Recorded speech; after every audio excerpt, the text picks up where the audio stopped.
Welcome to a video from digitallifestyle.com, and this video is all about mod processes. A couple of people asked me about this, so I thought I'd talk about it. What are mod processes and what are they all for? There's loads of them and lots of them to play with, so I thought I'd try to explain what they are. I'll give you a couple of examples. I used a couple in that beginning piece there just to show you what you can do with it. So I'm not initially going to start off with an initial program, which I normally do. I thought I'd start off and show you some examples. So what is a mod processor? A mod processor is a way of taking one signal and changing it to something else. That's essentially what it does. Although we've got a nice digital synth here, it's an analog, virtual analog, recreating analog paths, and you had mod processors in the word of modular synthesis and semi-modular synthesis. So you can take one value, it could be the output of an LFO, and convert it to something else. It could be one of the mod controls. In the example at the beginning, I used the damper pedal to change the main reverb. It could be something like that. So you can take any of these and make it into a different value. Now, the multiplay is really flexible. So you can do this kind of modulation of, making this mod control, maybe control the cutoff, or the chaos pod can control the cutoff and the resonance and an envelope at the same time. You can already do all that. These mod processors allow us to adjust the values coming from these other controllers. So it could be the keyboard. So each one of these keys on the keyboard produces a note value. We could apply that note value to, say, oscillator volume, and if you just applied it, it'll apply it consistently across the range. But maybe we don't want that. We only want it to turn the volume up when we do the lower part of the keyboard. So we can use a mod process to say, when this happens, change the value to something else. And that's what we've got here. I'll show you some live examples in a second. So we've got multiple layers on that example I had at the beginning, and I used multiple different types of mod processors. So what do I mean by that? So there's two things to look at. There's three types of mod processors on the multipoly, and then within those mod processors, there's different things you can do with it. So what you heard at the beginning there, if I play my sequence, when I press the damper pedal using this mod processor, it's going to smooth out that spike of the damper pedal. Look, it's just a click, isn't it, as I press it, or a value stays up, and I'm going to smooth it, and I'm effectively putting it through an envelope, so it's got some nice decay. So it goes up and then it'll fade out, and I've got the effects size linked to that mod processor. So by tapping the damper pedal, it turns on the effects all the way up, but when I release it, it smoothly brings it down instead of it being a cutoff based, just a digital based off the pedal. Perhaps I can be a bit more visual in this. So here's my pedal. I press the pedal. You can see that size. And here, the effect of it is maximum. I release it, and it smoothly comes back. If I just I can show you, if I just put the controller, the damper pedal, to fully affect it like that, maybe I set that to 0. See, it's a digital switch, so every time I press it,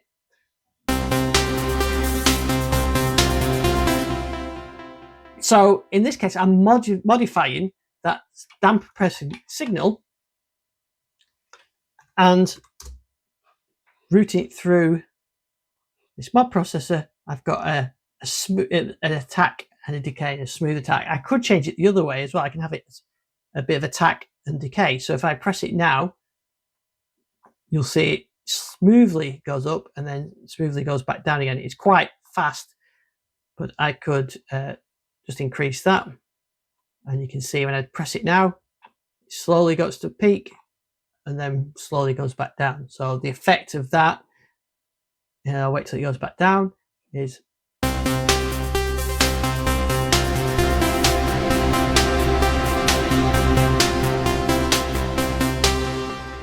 so there you go. So that's an example and I was using the damper pedal there. So they've got different kind of ones. So let's have a look at the different ones we've got now. I'm going to turn off some layers to get things a bit simple. In fact, what I'm going to do, we'll come back to that pocket calculator loop when I'm showing some other effects, but I just want to go for a simple initial program now. So what can we do with that? Right, well, let's have a look at what I mentioned earlier about maybe the keynote number. So let's put two oscillators on there. I'm going to put a detuned saw and a saw. So you can hear the both playing at the same time. I'll turn in the detuned one level down. So you can only hear that oscillator one now. In fact, let's make it a bit clearer. We'll make it a square wave so we can really tell the difference. If I apply the, there we go, there we've got the level of the oscillator. And if I go down to controllers and to go to note number, I'm going to apply it all the way 100%. So we don't hear the oscillator, the second oscillator. If I apply it right to the top, you can hear it a bit. Let me just turn off oscillator one completely. So hear nothing. So it's getting louder.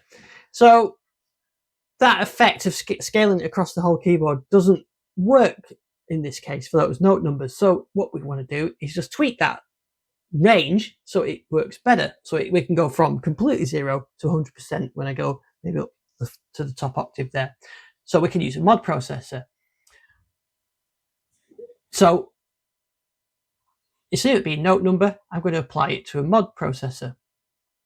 And if we go to generators, you'll see we've got lots of mod processors. Why have we got loads of mod processors? Well, they're really handy and you want to use them in different ways.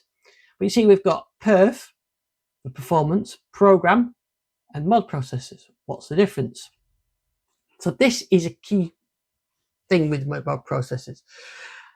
It's really what they can accept as an input source. So let's go to mod processors. These four here, these mod processors, can accept inputs right at the voice level. So the actual note, the oscillator, the voice that's playing, and they're independent. So you've got four independent ones here, but they're independent to these voices. So these can take all the filter outputs. So you could take the LFO filter and modify that. You could modify, you could take the filter envelope and get the value of the envelope and change that. We might use that later.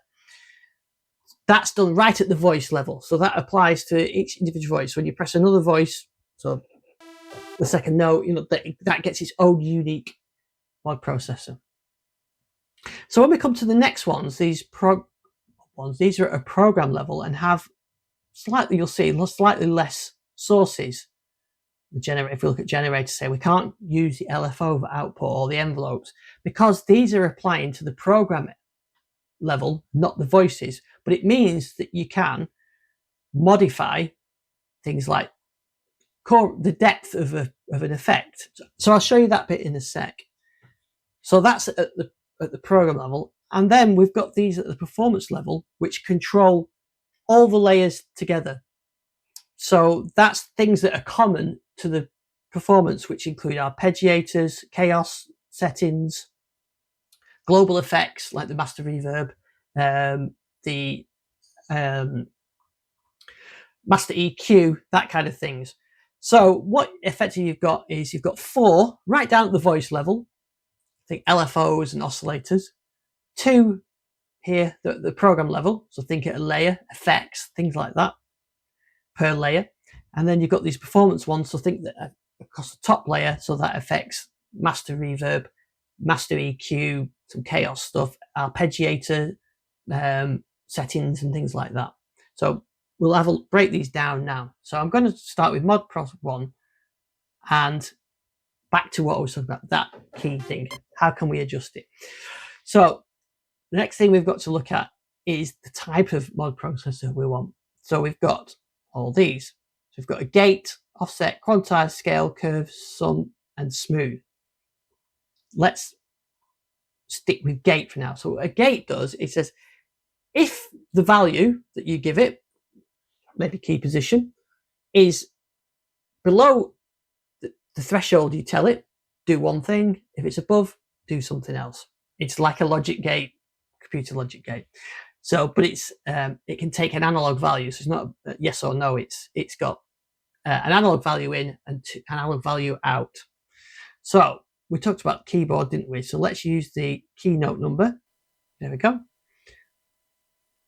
And then the next, we have a threshold, so where the key number is, and I can't remember off the top of my head where the split points is, so I'm going to leave it there for now, and we'll try it. So what happens if the keynote is below 27? Like, you can make it a fixed value, and there you can put the value, or you can make it use another parameter. So this is where you can get really creative.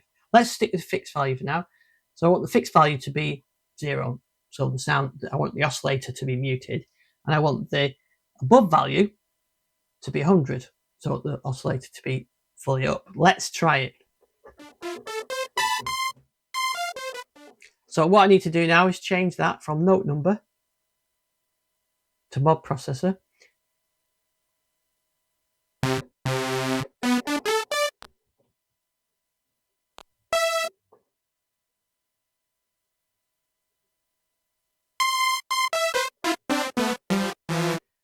So what I can easily tell is I've got it the wrong way around. So, of course, the first one's above. Yeah, I meant that way. So I don't hear the oscillator. And when I get above G, I hear it. So that is telling me, I think, that 0 will be middle C. There we go. And 12 will be an octave higher. Let's just confirm that. No. So 0 is middle C. Let's see what the octave higher would be. 20. So you can experiment with the values. So there we go, it stops. Now, if we used a source value, we could say, I always want this lower part to be the note number value. So I want it to scale up, and then once it gets to there, I want it to stay full value. So you could say, when it's lower, I want it to use this value, and I'll get it to use the note on number. But it doesn't have to be. We could get it to use an LFO. So we could use, in fact, let's do that.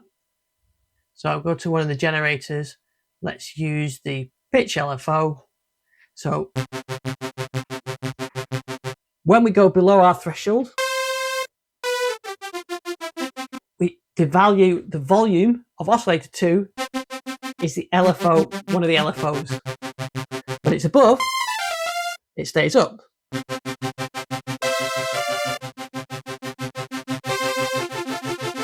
So I've made like a split keyboard there with almost like 2 sounds using those mod processors. You've got 4, so you could actually create some really interesting key zones and things like that, but you don't have to use them for key zones. You could use it for velocity, you could use it for a sequence that's running. So if I part the bar, one of the values comes up. I've used it for organ drawbar settings. There's loads of stuff that you can do with it. But that's gate. Let's have a look at one of the other ones now. So what I'm going to do is I'll carry on with this example of the oscillator because it's a nice clear one. Let's switch to mod processor 2. Here we are, mod processor 2, and we're going to use offset. So let's see what that does. So our input again is going to be the keyboard, which is the note number.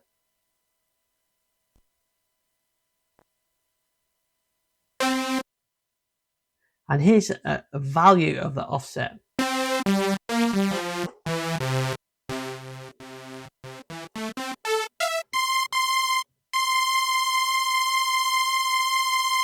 So maybe I can set this to 100.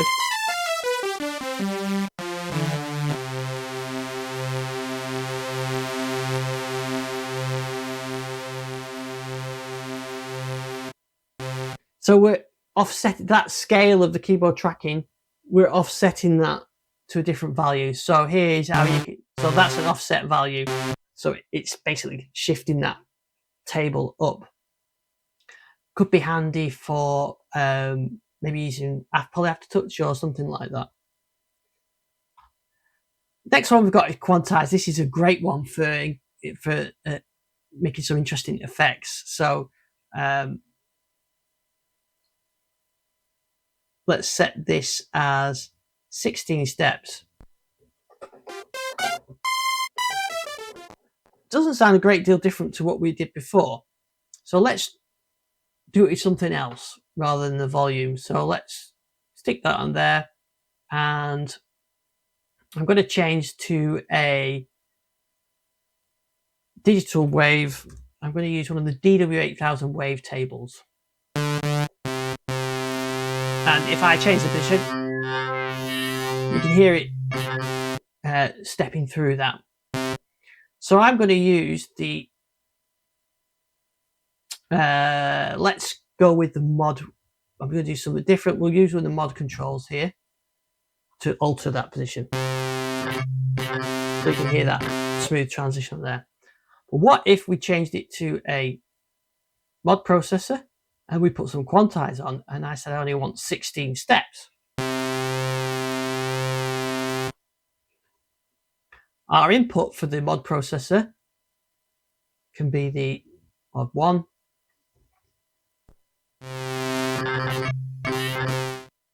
and we need to remove that one we did for the volume, don't we? There we go. So you can see it stepping through. Let me just go make it more extreme. Let's make it like 4 steps. So I can only choose those 4 steps because I've quantized it down. So maybe you want the output of an LFO controlling the mod position, but you want it to have that very stepped effect. So what you would do is I'll go to my mod processor, and I would say I want the, let's use the morph LFO. So if it's 32 steps, you can hear it pretty much all of it by the time.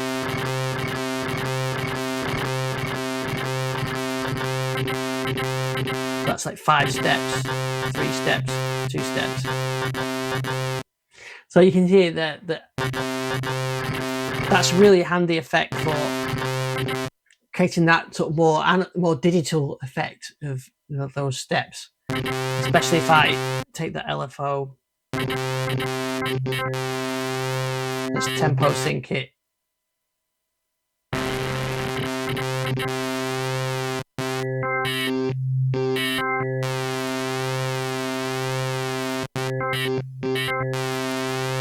So yeah, you can hear that a bit more musical now, especially if I just tweak that so it's not quite starting on this sawtooth.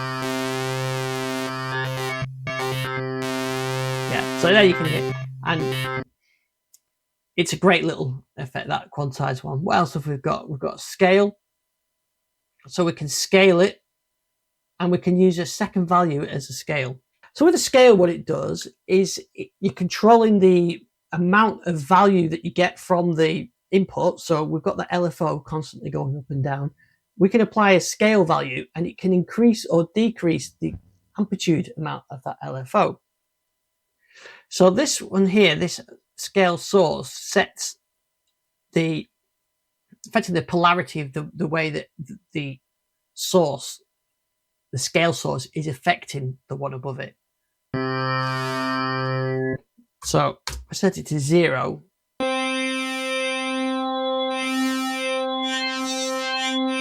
You can hear that range on it.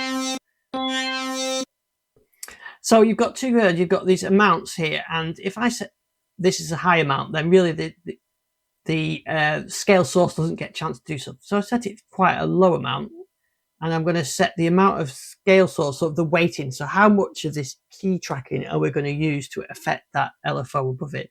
So this combination here, if I press one of the low notes, we should get a very little movement. If we we get it trimmed right, maybe a little bit there. If I go to the top key, you can see we've got quite a range of movement. So you can, between these scrolls, you can kind of trim that to get to the right amount. So very little input, and you can have it positive and negative amounts. So it's quite an interesting one, that one, of adjusting the scale of one output affected by another. So you could use it, you could have an envelope that controls an LFO amount. That's probably the classic example of it, so that the LFO comes in and out based on an envelope. We're using key tracking there, but you could have anything. We've got a curve. So a curve will apply a curve to those values. So from the triangle of the LFO, the more curve we get, the more it'll round off the top and the bottoms of those. It's probably quite difficult to hear.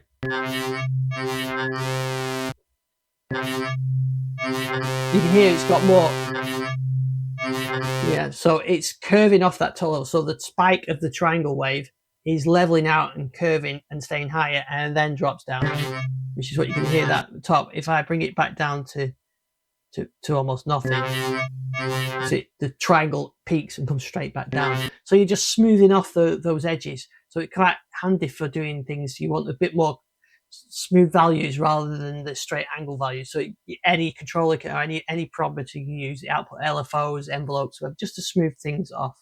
And talking of smoothing, actually there's one for smooth, and this is the one I used at the beginning of the demonstration on a global level. So when I press the damper pedal, as soon as I release it, there's a built-in decay, so it fades back down rather than just going to zero. So any value. So let's change our LFO here. You can see there. Let's change it to a square. So let's go back to our mod processor. I'm going to turn off all the values. Let's have a listen to that. So you can hear it alternating between those two values. Let me speed it up a bit.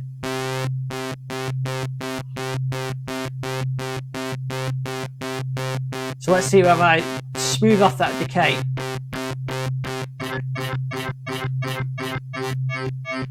So we get instant attack, but a slower decay.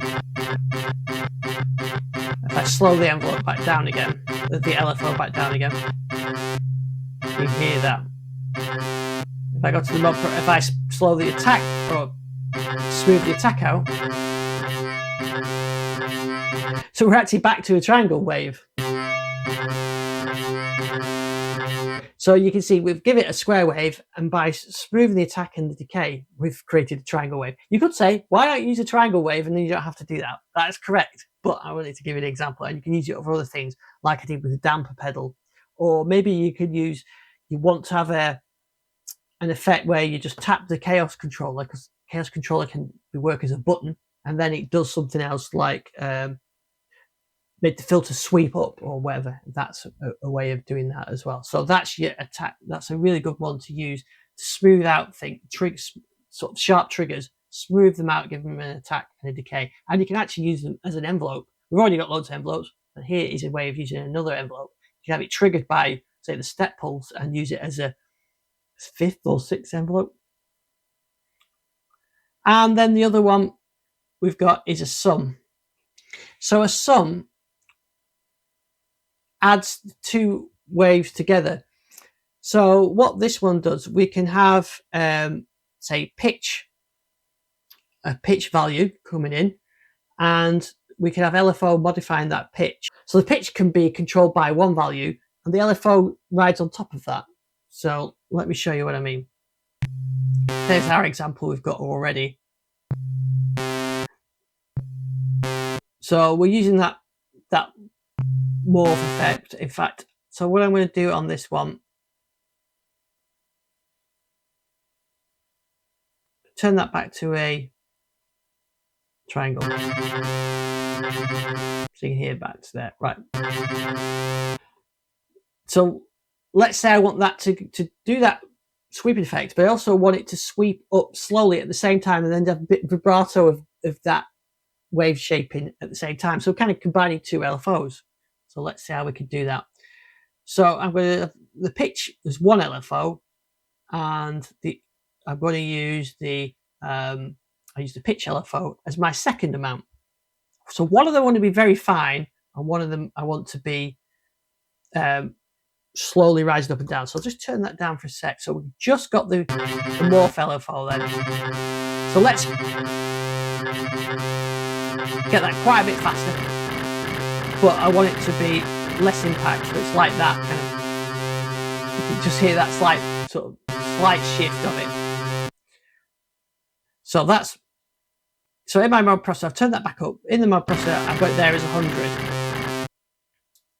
Let's go back down. So it's very slight, but there you go. Now the pitch LFO, I want that to have an effect on it, but I want that to be a bit more of an effect. That. But then when I go to LFOs, I slow that pitch right down. So the pitch LFO is slowly going to move that wavetable up and down again. The other LFO is vibrating up and down on it. There you can see what I mean. So that pitch one is slowly going through the wavetable, but at the same time it's still vibrating up and down from the other LFO.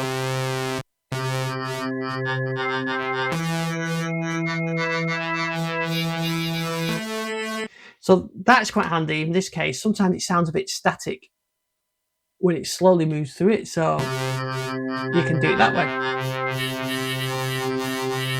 So those are the different kind. It does seem a lot to sort of take in initially, and the best way is for sound design is when you need them, you know you need them and you can use them. So it's just thinking, oh, what could I modify this by that? And that's the, when you think, oh, I need a tool to do that, and that's where the mod processors come in. So of course we've got these ones at different levels. So we're working here right down at the voice level.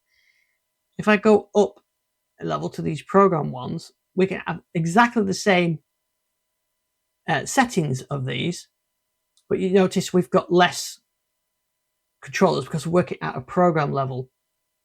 But it does mean we can apply them to program level parameters. What do I mean by that? Let's look at the, let's put on some phase in there. Now maybe that wet dry, I think perhaps I need to make something less. So let's just going to turn the oscillator off now and put on a nice sawtooth there. So that's with it, with the phaser, that's without. But maybe I want this phaser to do a bit more processing with the phaser. So when we go to mod processor, or we go to modify the wet dry amount, you'll notice we can't modify that by an LFO from one of the oscillators because we're up a level, aren't we? We're at the program level. So what we can do is use one of the program mod processors. So there's a program mod processor, put that on. I'm going to have that on there. Go to mod processors, and we've got exactly the same options: gates, sums, curves, smooth everything off. So let me use that foot pedal example. So we'll go to a smooth. The input is going to be the damp pedal, and I'm going to have a slow attack and a long decay. So if we go back to our effects now, you see with no phasing on that, it hit the pedal, it smoothly comes on, we'll take the pedal off, it fades back off again. You could just have that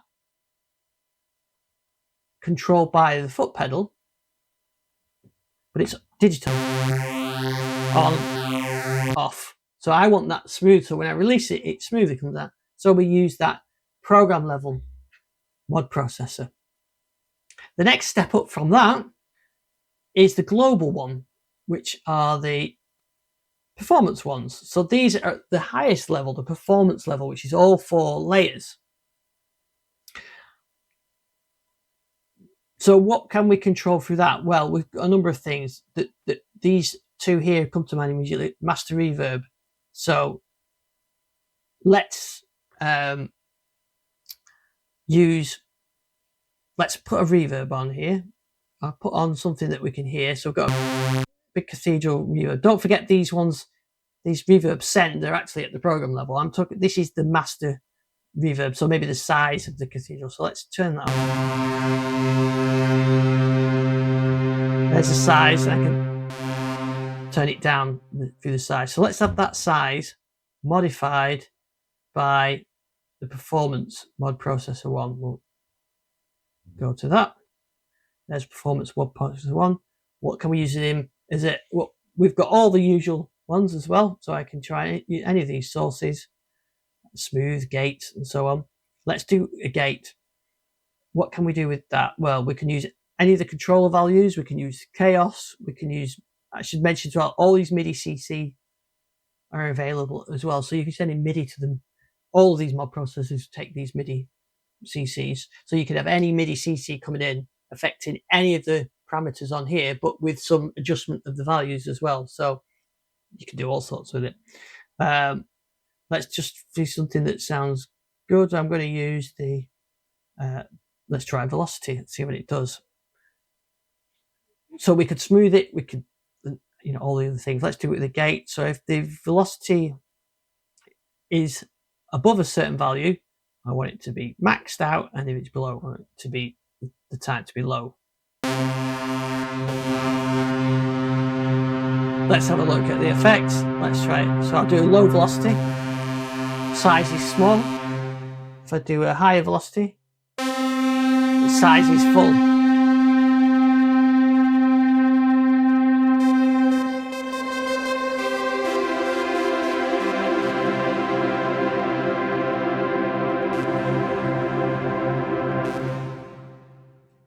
Of course, it's not a continual switch, it's digital because we've used these fixed values. Like I said, we could also use other values.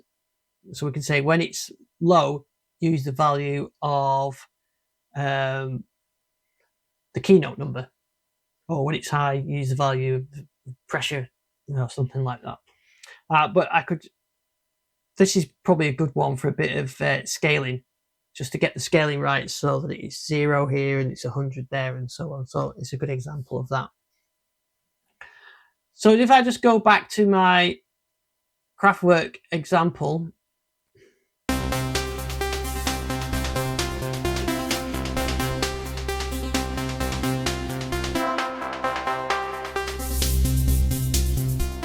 so I've got one there, which is using the Chaos Y, which I've got some smoothing. So the Chaos, when it goes back to 0, it doesn't, it's smoothing that, and we're actually modifying the master EQ. So it's a nice smooth tail on it. So even though you can achieve the similar thing by putting some gravity and some friction on the Chaos pad, but it's just an example. You can see how smooth that one. The other thing I've done, there's that effect with the pedal. The other thing I've done is I've done the controlled the reverb of, there you can see the reverb time and the wet dry on this layer as well. So let me just turn off the EQ effect for now.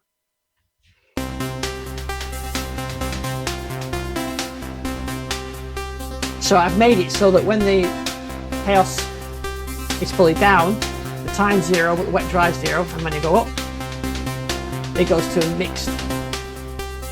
So I achieved that by having mod processor, a program mod processor on both of those. And if I go to the mod processor, you'll see both using Chaos, and we're using gates on those. So as you can see, there's a whole lot you can do with these. You've got 4 layers. So all these prog ones are down to the individual voices. The mod ones. The prog ones here are per layer, and these 2 here are for the whole performance. But you can apply them all in so many different ways. It's such a powerful feature and very reminiscent of a modular synthesis. So thanks for watching this video. I hope that clears it up. it looks complicated, but it's actually not when you've got a really specific use case. So if you've got any questions about this or anything else about the multi-poly mod wave and wave state, please let me know. I'll do another video. I'll leave a comment, let me know what you think, and please like and subscribe, and I'll see you in the next one.